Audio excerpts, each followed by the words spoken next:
Assalamualaikum warahmatullahi wabarakatuh. Selamat datang di mata kuliah pemodelan oceanografi.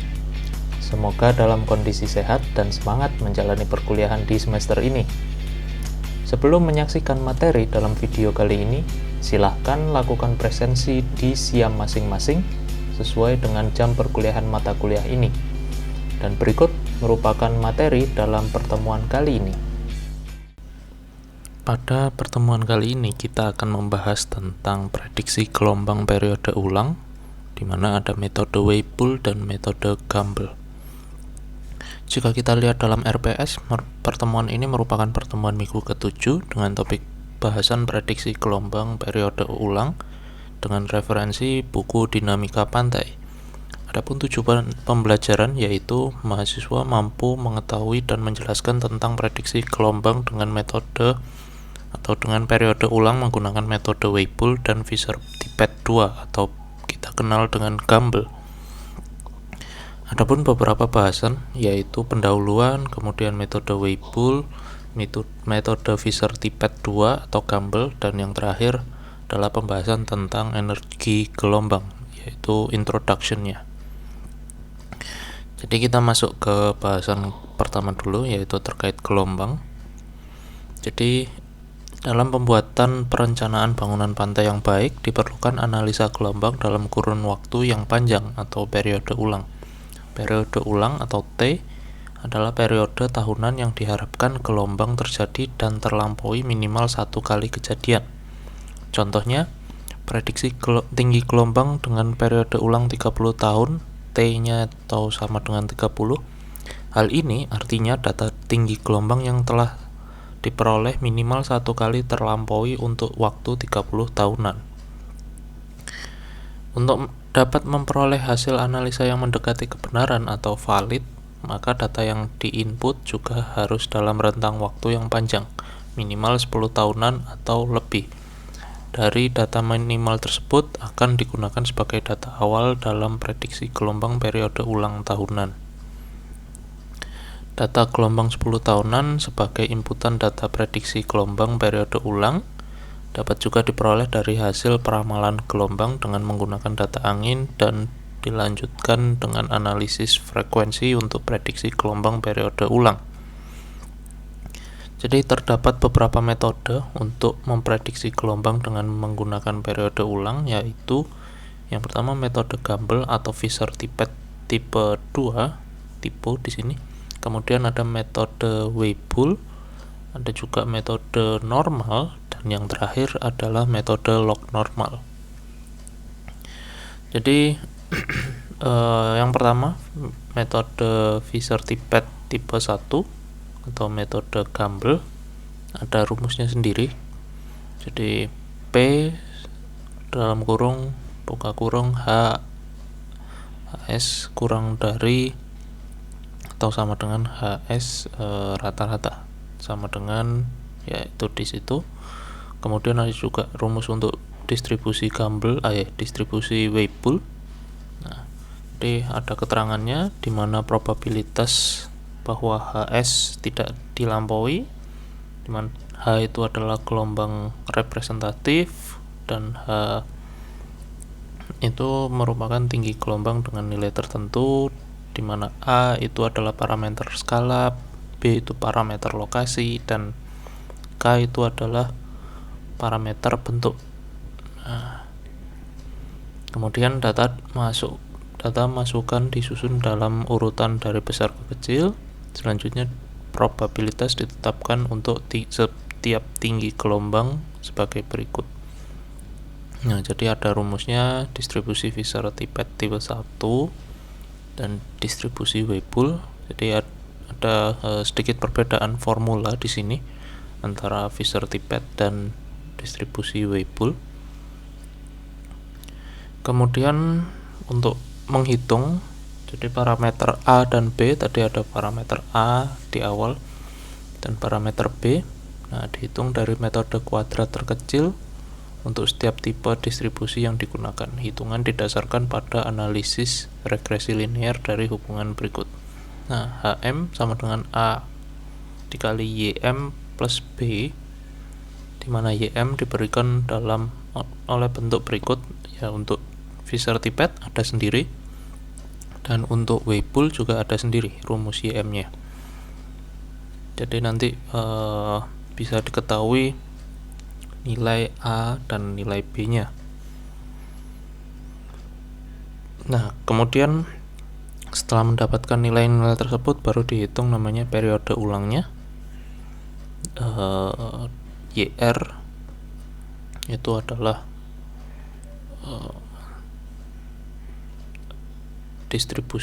untuk distribusi Fisher-Tippett tipe 1 itu ada rumusnya, inverse bukan inverse tapi ln. Nah, kemudian untuk Weibull juga sama, dan nanti bisa kita praktekkan, kita coba. Kemudian ada namanya interval keyakinan, di mana perkiraan interval adalah penting dalam analisis gelombang ekstrim. Hal ini mengingat bahwa biasanya periode pencatatan gelombang adalah pendek dan tingkat ketidakpastian yang tinggi dalam perkiraan gelombang ekstrim. Batas keyakinan sangat dipengaruhi oleh penyebaran data sehingga nilainya tergantung pada deviasi standar. Nah, dalam buku ini digunakan pendekatan yang dilakukan oleh Campbell dan Koda. Untuk perkiraan deviasi standar dari nilai ulang, deviasi standar yang dinormalkan dihitung dengan persamaan berikut. Nah, jadi ada rumusnya. Jadi untuk batas keyakinan nilai dari sebuah prediksi. Nah, jadi ada juga di sini informasinya terkait koefisien untuk menghitung deviasi standar. Jadi Fisher-Tippett 1 menggunakan nilai-nilai yang paling atas untuk alfa, K, kemudian C dan sigma di situ. Kemudian untuk Weibull, nah jadi jika nilai K-nya adalah 0,75, nilai alfa, K dan sebagainya itu adalah yang nomor 2. Dan seterusnya, ketika nilai Weibull-nya sama dengan nilai K-nya sama dengan 2, maka menggunakan yang paling bawah. Jadi dari situ dapat dihitung dengan rumus yang di bawah itu untuk deviasi standar. Nah, jadi batas interval keyakinan tinggi gelombang signifikan ekstrim. Nah, jadi ada persentasenya. Jadi semakin kecil persentasenya, maka probabilitas batas atas terlampaui. Nah, jadi ada tingkat persentasenya. Jadi semakin yakin persentasenya atau semakin tinggi persentasenya, maka bisa jadi probabilitasnya semakin besar. Nah, jadi ada contoh di sini, suatu pencatatan gelombang selama 15 tahun berturut-turut dengan tinggi gelombang signifikan maksimum tiap tahunnya diberikan dalam tabel ini. Hitung tinggi gelombang dengan beberapa periode ulang dengan menggunakan metode Fisher-Tippett tipe 1 dan Weibull. Jadi ada pencatatan gelombang signifikan HS-nya untuk 15 tahun pencatatan. Nah, jadi untuk yang pertama metode Fisher-Tippett tipe 1 itu bisa dibaca di sini. Jadi gelombang yang dihitung dengan persamaan regresi linear yang dihasilkan yaitu HSM sama dengan A dikali YM plus B. Kolom 9 adalah perbedaan antara HSM dan HSM perkiraan, yaitu HSM min HSM. Nah, jadi ada dibuatkan dulu beberapa kolom dari kolom 1 sampai kolom 9 di sini untuk lebih memudahkan. Nah, jadi bentuknya kolomnya seperti ini. Jadi nomor urut 1 sampai 15, HSM-nya berapa, P-nya berapa, YM-nya berapa, dan seterusnya. Kemudian dari data di atas dapat beberapa parameter yaitu N, NT, K, lambda, V, dan sebagainya. Jadi bisa dihitung dari setelah dikelompokkan tadi. kemudian dihitung namanya deviasi standarnya, standar deviasi. Nah, kemudian dihitung parameter A dan B nya berdasarkan data HSM dan YSM. Nah, jadi nanti akan ketemu nilai A dan nilai B nya, kemudian memperoleh persamaan regresi. Selanjutnya, hitungan tinggi gelombang signifikan dengan beberapa periode ulang dilakukan dalam tabel 5.8. Untuk menetapkan interval keyakinan digunakan persamaan 5.13, 5.14 dan 5.15. Nah, jadi bisa dihitung standar deviasinya. Dan untuk metode Weibull hampir sama, jadi digolongkan juga, ditabelkan, atau mungkin ditambahkan tabel di sebelahnya dari tabel yang tadi untuk menentukan atau menghitung dengan metode Weibull. Nah, jadi mungkin ditambahkan atau mungkin membuat tabel baru dengan isi yang hampir sama untuk periode ulang metode Weibull.